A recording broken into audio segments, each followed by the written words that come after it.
میرے دوستوں اور ساتھیوں، اللہ تبارک و تعالیٰ کا احسان ہے کہ اللہ تبارک و تعالیٰ نے اس ماہ مبارک میں ہم سب کو روزہ رکھنے کی، تراویح پڑھنے کی اور ان تراویحوں میں قرآن کریم سنانے اور سننے کی توفیق نصیب فرمائی اور فرما رہے ہیں۔ یہ اللہ تبارک و تعالیٰ کی طرف سے ہمارے ساتھ بہت ہی پیار کا اور احسان کا معاملہ ہے۔ یہ اللہ تبارک و تعالیٰ نے کرم نوازی فرمائی، اس پر اللہ تبارک و تعالیٰ کا جتنا بھی شکر ادا کیا جائے کم ہے۔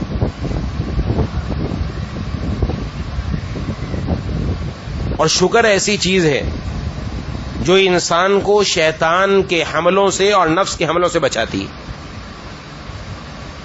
یہ خفیہ عبادت ہے شکر، کیونکہ نظر نہیں آتا کسی کو۔ کوئی آدمی شکر ادا کر رہا ہے، شکر ادا کرنے کا طریقہ کیا؟ کوئی بھی اللہ تبارک و تعالیٰ نے عبادت کی توفیق دی تو کہا الحمدللہ۔ کسی کو کیا پتا چلا؟ اللہم لک الحمد و لک الشکر کہہ دیا۔ کسی کو کیا پتا چلا؟ نماز پڑھتے ہوئے نظر آتی ہے، روزے اور زکوٰۃ اور حج یہ لوگوں کو نظر آ جاتا ہے، لیکن شکر کا پتہ نہیں چلتا۔ یہ ایک دل کا معاملہ ہے جو زبان تک ہے، ایک خفیہ عبادت ہے۔ لیکن عموماً ہم اس کے اندر غفلت کرتے ہیں۔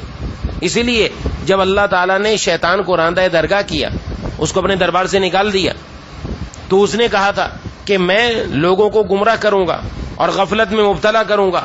آگے جا کر کہا کہ لیکن ان میں سے اکثر لوگوں کو اب شکر گزار نہیں پائیں گے، جس کا مطلب یہ کہ شیطان کی پوری کوشش ہے کہ اللہ تعالیٰ کا بندہ شکر گزار نہ بنے، کیونکہ جو شکر گزار بن گیا وہ تکبر سے محفوظ ہو گیا۔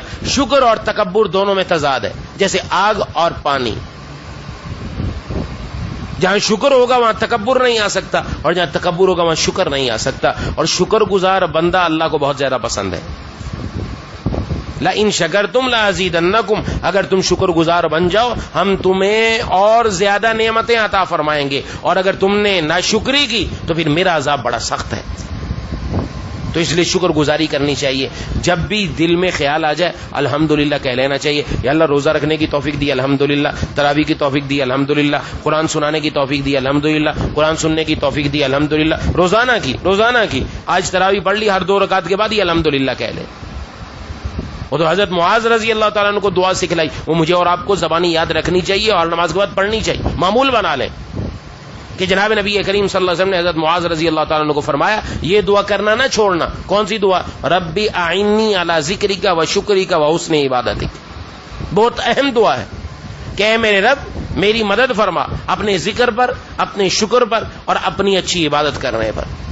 جب اللہ تعالیٰ کی طرف سے مدد شامل حال ہوگی شکر گزار بندوں میں شامل ہو جائیں۔ اور شکر کرنے پر اللہ بہت زیادہ دیتے ہیں، کر کے دیکھیں۔ صرف شکر 2-4 چیزوں کا نہیں ہے۔ عام طور پر ہمارے ذہن میں صرف اتنا ہی احساس پیدا ہوتا ہے، اس سے آگے بڑھ کر سوچیں یا اللہ آپ کا شکر ہے۔ یہ تھوڑی سی ترتیب کے ساتھ عرض کر دیتا ہوں جو ہمارے حضرت والا نور اللہ مرکزہ نے انعامات الہیہ، اللہ کے انعامات کو سوچ کر شکر کرے بندہ۔ کیا ہے؟ یا اللہ آپ کا شکر ہے کہ آپ نے ہمیں جناب نبی کریم صلی اللہ علیہ وسلم کی امت میں پیدا فرمایا الحمدللہ، پھر آپ نے مسلمانوں کے گھروں میں پیدا فرمایا الحمدللہ، پھر آپ نے ماں باپ جیسی نعمت سے نوازا الحمدللہ، پھر بہن بھائیوں کی نعمت سے نوازا الحمدللہ، پھر بیوی بچوں کی نعمت سے نوازا الحمدللہ، کاروبار کی نعمت سے نوازا الحمدللہ، پھر آپ نے ہمیں قرآن پڑھنے کی توفیق نصیب فرمائی الحمدللہ، دین سے جڑنے والا بنایا الحمدللہ، اخلاق اچھے بنائے الحمدللہ، دل میں فکر دین کی پیدا کر دی الحمدللہ، روزہ رکھنے کی توفیق دے دی الحمدللہ، اس کے ساتھ تراویح کی توفیق دے دی الحمدللہ، ہر نماز کے بعد الحمدللہ، ہر تلاوت کے بعد الحمدللہ، رات کو سونے کے لیے لیٹے تو نعمت کو یاد کر کر کے الحمدللہ۔ ایک بزرگ جب رات کو اپنے بستر پر آ کر لیٹتے تو لیٹتے ہی ان کی زبان پر یہ ذکر جاری ہو جاتا الحمدللہ الحمدللہ الحمدللہ، یہاں تک کہ ان کو نیند آ جاتی۔ کسی نے پوچھا اب کیا کرتے ہیں؟ اس وقت کیا کرتے ہیں؟ کہا کہ صبح سے شام تک اللہ تعالیٰ کی جتنی نعمتیں مجھے حاصل ہوئی ہوتی ہیں، دن میں مجھے شکر کرنے کا موقع نہیں ملتا، رات کو وہ سوچ سوچ کر اللہ کا شکر ادا کرتا ہوں۔ اور شکر کا نتیجہ کیا ہوگا؟ شکر کا نتیجہ یہ ہوگا اللہ تعالیٰ پہلے والی عبادت پر برقرار رکھیں گے، استقامت نصیب فرمائیں گے، مزید کی بھی توفیق نصیب فرمائیں گے۔ جس کی عادت ہو آپ خود اندازہ لگائیں، تجربہ کر کے دیکھ لیں۔ جب ہم نمازوں کے بعد شکر گزار بننے والے بن جائیں الحمدللہ کہنے والے بن جائیں. ایک نماز کے بعد اللہ دوسری نماز کی توفیق دیں گے, دوسری کے بعد تیسری کی, بلکہ اب تھوڑا آگے بڑھنے کی توفیق دیں گے کہ اس کے ساتھ نوافل کا بھی پابند بنا دیں گے. جن کو ہم پڑھتے ہی نہیں تھے نوافل کا بھی پابند بن گیا. لیکن جب ہم نے شکر نہیں کیا, نماز پڑھی, اٹھ کے چل دیا, دل میں خیال ہے واہ بڑا کمال کیا تو نے یار, آج بڑا تیر مارا ہے, تو نے قرآن پورا پڑھ لیا, ماشاءاللہ بڑا تیر مارا ہے, الحمدللہ نہیں کہا, بس اگلے دن دیکھو کام ختم. اللہ تبارک و تعالیٰ کی توفیق جب بندے سے پیچھے ہٹ جاتی ہے تو بندہ کچھ بھی نہیں کر سکتا. ایک بزرگ لیٹے ہوئے تھے, ایک آدمی آیا اور آ کر ان کے پاؤں دبانے لگا, اور پاؤں دباتے اس نے عرض کیا کہ اللہ تبارک و تعالیٰ مجھے اس دبانے پر, آپ کی خدمت کرنے پر ثواب عطا فرما رہے ہیں.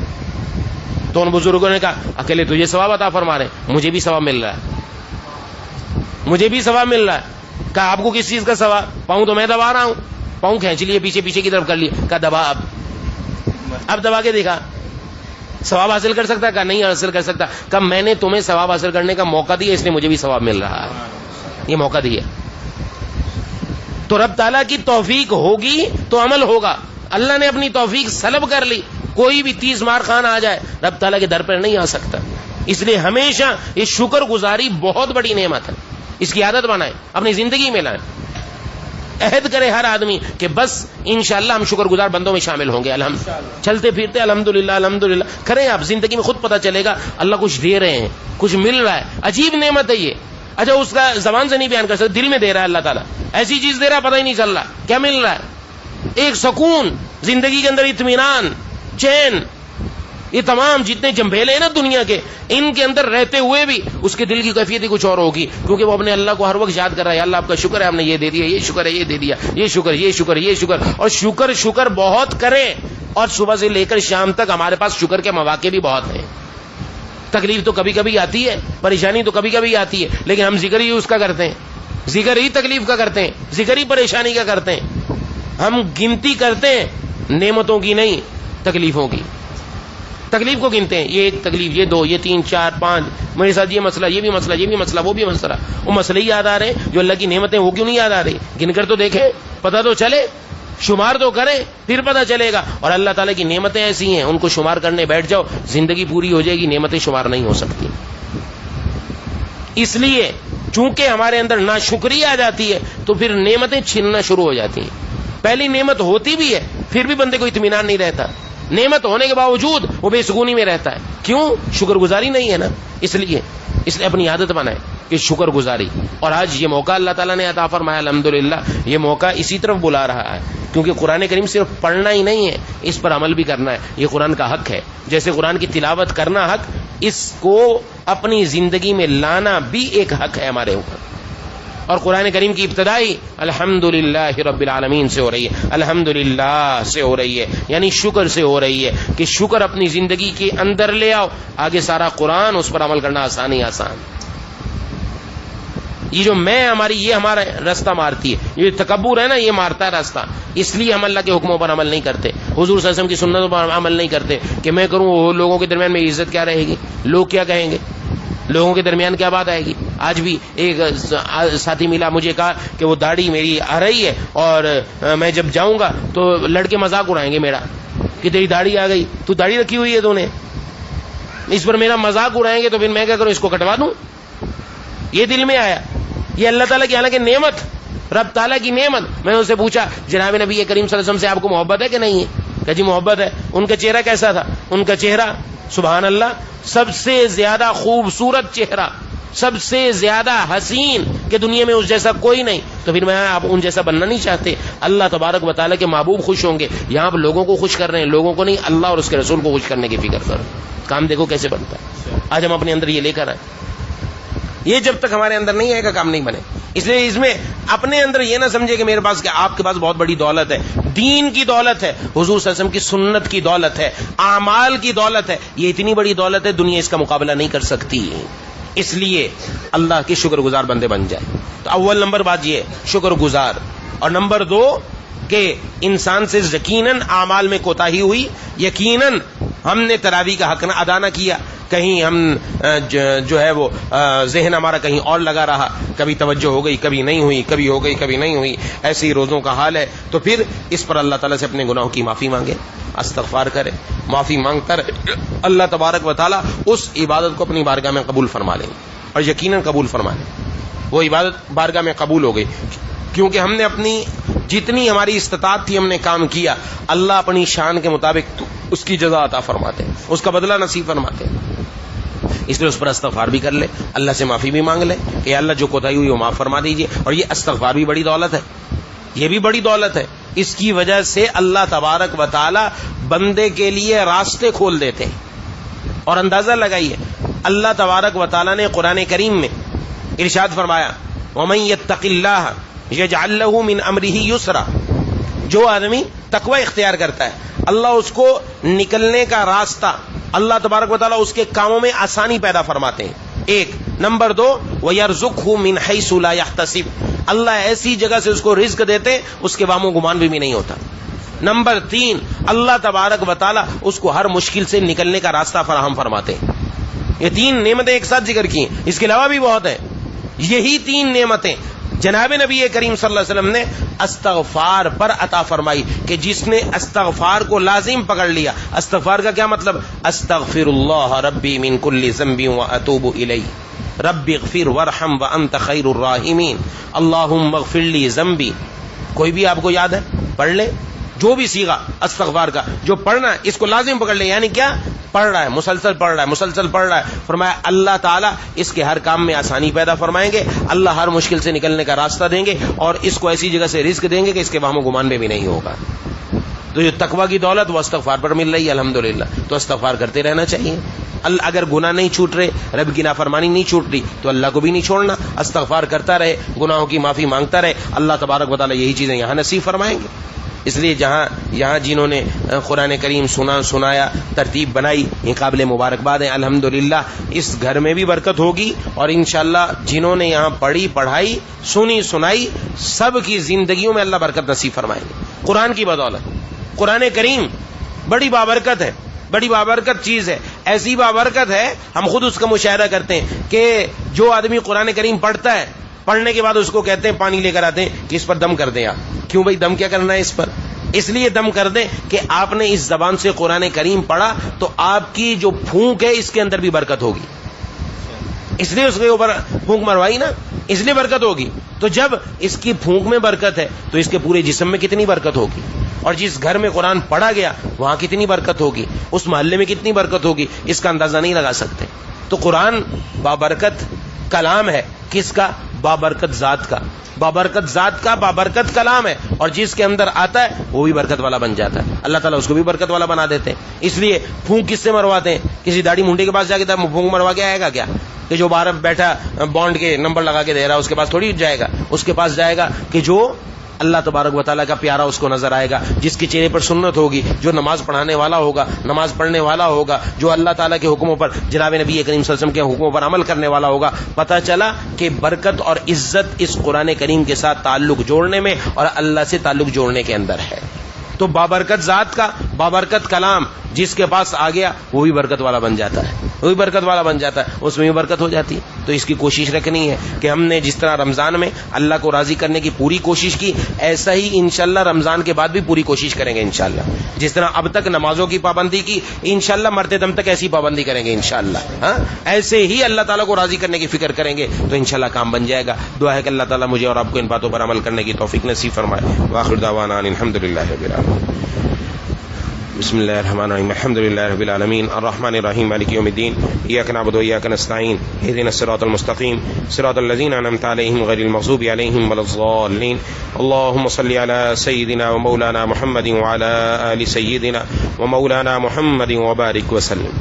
ربنا اغفر لنا ذنوبنا وكفر عنا سيئاتنا وتوفنا مع الأبرار. ربنا لا تزغ قلوبنا بعد إذ هديتنا وهب لنا من لدنك رحمة إنك أنت الوهاب. اللهم إنا نسألك رضاك والجنة. اللهم إنا نعوذ بك من سخطك والنار. اللهم ألهمنا رشدنا وقنا شرور أنفسنا. اللهم ارحمنا بترك المعاصي ولا تشقنا بمعصيتك. اللهم الطف بنا في تيسير كل عسير فإن تيسير كل عسير عليك يسير. ونسألك اليسر والمعافات فی الدنیا والآخرہ یا الہ العالمین یا ارحم الراحمین یا ذی الجلال والاکرام. یا اللہ ہم سب کی روزوں کو، ہم سب کے روزوں کو، تراویح کو، تلاوت و تسبیحات کو اور دیگر عبادات کو اپنی بارگاہ میں قبول و مقبول فرما لیجیے. اے الہ العالمین اے ارحم الراحمین یا ذی الجلال والاکرام ہم سب کو اپنے شکر گزار بندوں میں شامل فرما لیجیے. اے الہ العالمین اے ارحم الراحمین یا ذی الجلال والاکرام اپنی نعمتوں پر شکر کرنے والا بنا دیجیے. یا ارحم الراحمین یہاں پر قرآن کریم جنہوں نے سنایا سب کی زندگی میں، عمر میں، مال میں، رزق میں، گھر میں خوب برکتیں نصیب فرما دیجیے. اے الہ العالمین پورے گھر کو برکتوں والا بنا دیجیے. یا اللہ رمضان کی برکتوں سے اور قرآن کی برکتوں سے ہم سب کو مالا مال فرما دیجیے. یا اللہ ہم میں سے جو بیمار ہیں، گھروں میں جو بیمار ہیں، دوستوں احباب میں جو بیمار ہیں، جنہوں نے بیماروں کے لیے دعا کے لیے کہا، یہ کہنا چاہتے نہیں کہہ سکے، امید رکھتے ہیں یا پیغام پہنچایا نہ پہنچ سکا، سب کو شفاء کاملہ عاجلہ مستمرہ نصیب فرما دیجیے. بہت سارے لوگوں نے دعا کے لیے کہا ہے، گھروں میں بعض خواتین ہیں، بچوں کی والدہ ہیں اور اسی طرح ان کی نانی ہے، اور جو بھی جنہوں نے بہت ساری خواتین کہتی رہتی ہیں، ان کی طرف سے پیغامات آتے رہتے ہیں. یا اللہ سب کو شفاء کاملہ عاجلہ مستمرہ عطا فرما. جو علاج چل رہا ہے اسی میں شفا رکھ دیجیے. یا اللہ اسی میں شفا رکھ دیجیے. اے الہ العالمین اے ارحم الراحمین اور ہم میں جو بھی بیمار ہے، جو بھی تکلیف ہے، جو بھی پریشانی ہے، اللہ اپنے فضل سے دور فرما دیجیے. کرم نوازی کا معاملہ فرما دیجیے. سب کو یا اللہ اپنا ذاتی گھر نصیب فرما دیجیے جن کا ذاتی گھر نہیں ہے. اے الہ العالمین اے ارحم الراحمین یا اللہ گھروں میں اتفاق، اتحاد، محبتیں نصیب فرما. اختلافات اور جھگڑوں سے بچا. یا الہ العالمین یا ارحم الراحمین یا اللہ جتنے بھی حاضرین مجھ سمیت موجود ہیں، ہم سب کے دلوں میں جتنی جائز تمنائیں ساری پوری فرما دیجیے. کسی کو محروم نہ فرمائیے. اے الہ العالمین اپنے دین کے لیے ہم سب کو قبول فرما لیجیے. یا اللہ قبول فرما لیجیے. یا اللہ قبول فرما لیجیے. یا اللہ زبردستی ہم سب کو اپنی طرف کھینچ لیجیے. یا اللہ کھینچ لیجیے، دور نہ رکھیے، محروم نہ فرمائیے، دور نہ رکھیے، جذب فرما لے ربا. یا اللہ سب کو جذب فرما لے. یا اللہ سب کو جذب فرما لے. اس مبارک مہینے میں آپ کی ہر طرف تجلیات جذب ہر طرف چل رہی ہیں. یا اللہ وہ ہوائیں ہم سب کو لگا کر ہم سب کو اپنا پیارا بنا دے. اے الہ العالمین اے ارحم الراحمین یا ذی الجلال والاکرام جتنے بھی ساتھی موجود ہیں ہم سب کے دلوں میں جتنی جائز تمنائیں ساری پوری فرما دے. کسی کو محروم نہ فرما. جتنی دعائیں آپ کے حبیب جناب نبی کریم صلی اللہ علیہ وسلم نے فرمائی سب ہم سب کے حق میں قبول فرما. جن جن چیزوں سے پناہ مانگی ان سب سے ہم سب کو پناہ عطا فرما. ربنا تقبل منا انک انت السمیع العلیم وتب علینا انک انت التواب الرحیم. صلی اللہ تعالی